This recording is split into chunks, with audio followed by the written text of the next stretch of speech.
Siapa sangka, kalau Kota Madya Depok pernah mempunyai presiden. Apalagi presiden warga Depok sudah ada sebelum Republik Indonesia berdiri. Meski begitu, daerah hasil pemekaran Kabupaten Bogor ini memiliki presiden bukan dalam kapasitas sebagai kepala negara. Pemerintahan di Depok dipimpin oleh seorang kepala yang disebut presiden dan dibantu 7 anggota Dewan Penasihat.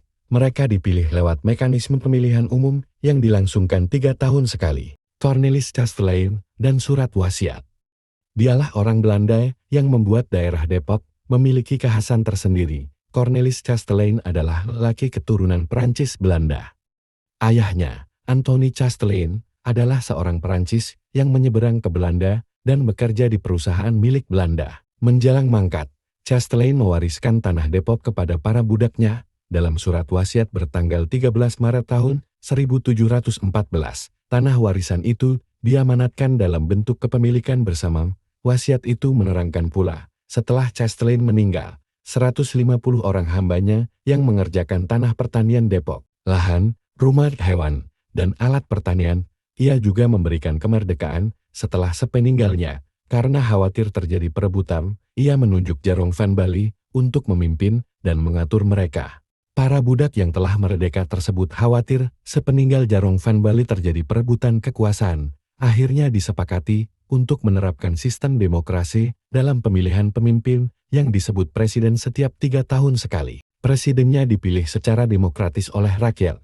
Pusat pemerintahannya berada di titik kilometer 0 yang ditandai oleh Tugu Depok. Tak jauh dari situ, berdiri gedung pemerintahan yang kini difungsikan sebagai Rumah Sakit Harapan. Presiden hanya menjabat selama 3 tahun saja. Tidak ada jabatan wakil presiden dalam menjalankan tugas-tugasnya. Presiden akan dibantu oleh sekretaris. Konsep tatanan pemerintah dibuat oleh pengacara Batavia, dijalankan pada tahun 1913.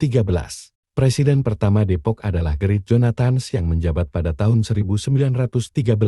Setelah itu terdapat 3 presiden yang memimpin, antara lain Martinus Lawrence yang menjabat pada tahun 1921, Leonardus Landerian, hingga akhirnya Depok diserahkan kepada pemerintah Indonesia pada tahun 1952 oleh presiden terakhir, Matthias Jonathans melalui akta penyerahan tanah partikulir.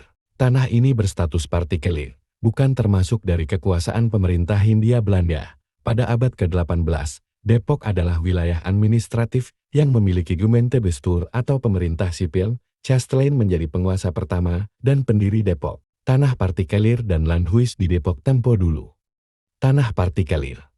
Tanah partikulir ialah tanah agendum di atas mana pemiliknya mempunyai hak-hak pertuanan. Tanah partikulir adalah tanah yang dimiliki orang-orang swasta Belanda dan orang-orang pribumi yang mendapat hadiah tanah.